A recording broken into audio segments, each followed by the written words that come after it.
Jennifer grout তিনি world বিখ্যাত একজন সঙ্গীত মানে গায়িকা ছিলেন। তিনি কোনো একটা দেশেতে মানে বিখ্যাত গায়ক গায়িকা এসেছিল, গানের একটা কনফারেন্স হয়েছিল, সেখানে তিনি 1 নম্বর হয়েছিলেন।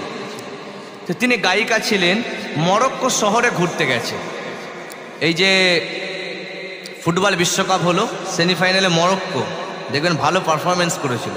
ওই মরক্কো শহরে তিনি ছুটি কাটাতে গেছে। যাওয়ার পর একটা হোটেলে আছেন, তো উনি হোটেলে থেকে দেখছে 5 বার, মরক্কো একটা ইসলামিক কান্ট্রি, আজান হচ্ছে চারদিকে, তিনি 5 বার আজানটা শুনতে পাচ্ছেন। তিনি গায়িকা ছিলেন, খুব ধ্যান দিলেন।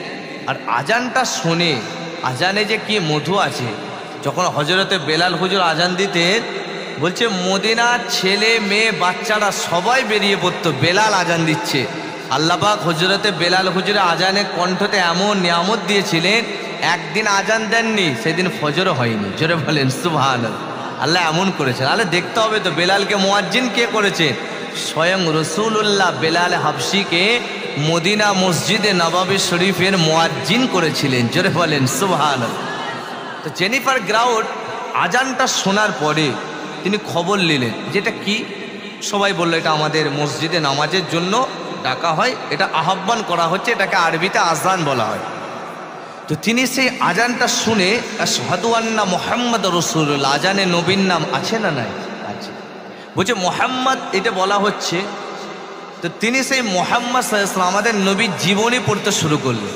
যে মুহাম্মদটা নাম শুনেছি, তবে তিনি কত বড় ব্যক্তি যার নামটা আজানে নেওয়া হচ্ছে। তো তিনি আমার নবী পাকের লাইফ স্টাইল সমস্ত জীবনীটা পড়তে তাকে এত মুগ্ধ করে তুলেছে, তিনি আজানটা শুনে নবীর জীবনী পড়ে নিজের ধর্ম ত্যাগ করে দিয়ে ইমানের নূরের কালেমা পড়ে জেনিফার গ্রাউট মুসলমান হয়ে গিয়েছিলেন। জোরে বলেন সুবহানাল্লাহ। আমার বলার উদ্দেশ্য, আমার জোয়ান যুবক ভাইয়েরা, একজন গায়িকা বেধর্মী, সেই যদি আজান শুনে মুসলমান হতে পারে, আমরা আজানের জবটা দিতে পারবো না? এবং শুধু মুসলমান নয়, এমন কোরআন শিখেছেন, নিজের গান গাওয়াটা সব ছেড়ে দিয়েছিলেন। লাস্টকালে তিনি কেরাত পড়তেন, বিভিন্ন গজল গাইতেন। তো উনি ইউটিউবে সার্চ দেবেন জেনিফার গ্রাউট, উনি যে কোরআনটা পড়েছে, খোদার কসম, আমি একজন হাফেজ সাহেব বলছে আমার মন জয় করে নিয়েছিল। মনে হচ্ছে কোরআনটা যে পড়ছে এত সহি পড়ছে, শুনবেন উনি সূরা বাকারার শেষটা পড়েছেন, আরও অনেক কেরাত পড়েছেন, শুধু ওই কেরাতটা শুনবেন। জেনিফার গ্রাউট এত সুন্দর পড়ছে, একটা উচ্চারণও ভুল হয়নি। আমার বলার উদ্দেশ্য, তিনি যে অত সুন্দর পড়লেন, নিশ্চয়ই তিনি কোরআনকে ভালোভাবে শিখেছেন। কথা ঠিক না বেঠিক? আর আজকে আমরা কোরআন শরীফ পড়লে অনেক ভুল।